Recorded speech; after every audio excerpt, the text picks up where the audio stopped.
So I did soy protein. Um, Soy protein is the protein found in soybeans that is often used to replace animal proteins. It's made from soybean meal that has been dehulled and defatted.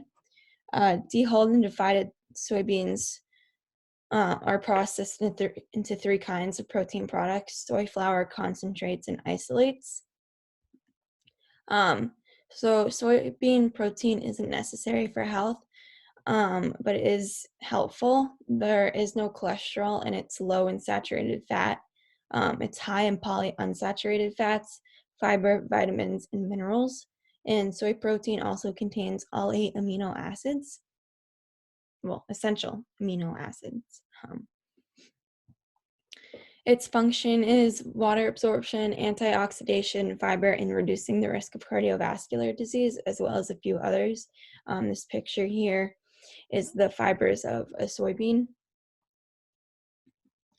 The primary role in the body, it reduces plasma lipid profiles, increases LDL cholesterol oxidation, which basically means that it reduces the bad cholesterol. Um, it reduces your blood pressure and it lowers cholesterol.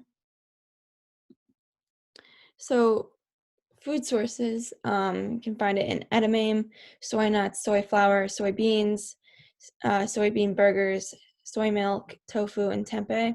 In the top right-hand corner, that is a soybean burger. In the middle here is tempeh, and that is, it's like a cake-like substance that's cooked and it's slightly fermented from soybeans.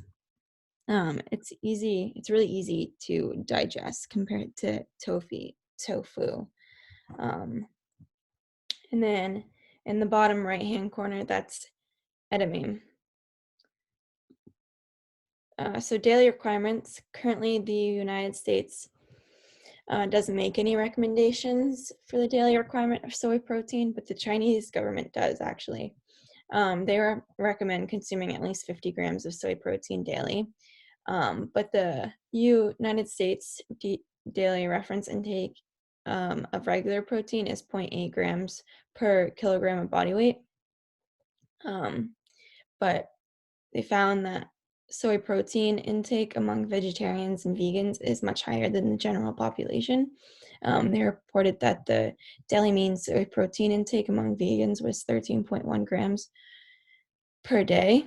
So maybe the United States will start making recommendations for soy protein.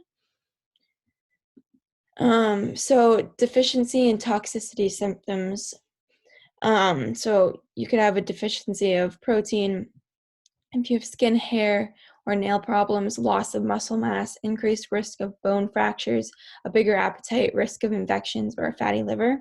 You could have toxicity from too much protein, and that could include tingling in the mouth, hives, itching, swelling of lips, face, tongue, and throat, wheezing, runny nose, difficulty breathing, abdominal pain, diarrhea, nausea, and vomiting, skin redness, which i.e. flushing,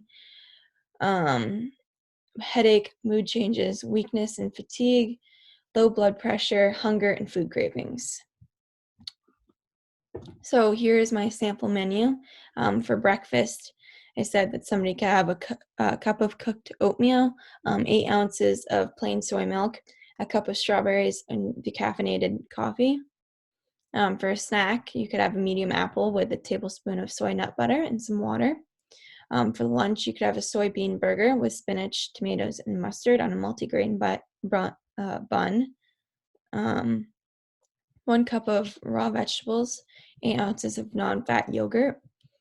You could have, and then for a snack, you can have a 1/4 cup dry roasted soybeans or soybean nuts mixed with 2 tablespoons of dried cranberries. For dinner, you can have 3 ounces of grilled salmon, a baked potato, 2 teaspoons of trans fat-free tub margarine, 2 cups cooked carrots, broccoli, and cauliflower. So the nutritional analysis, the total calories for this meal would be 1,650. Total fat would be 50 grams, 27% of calories. Saturated fat would be 7 grams, 4% of total calories. Cholesterol would be 70 milligrams. Total soy protein would be 34 grams. And dietary fiber would be 40 grams. And these are my references.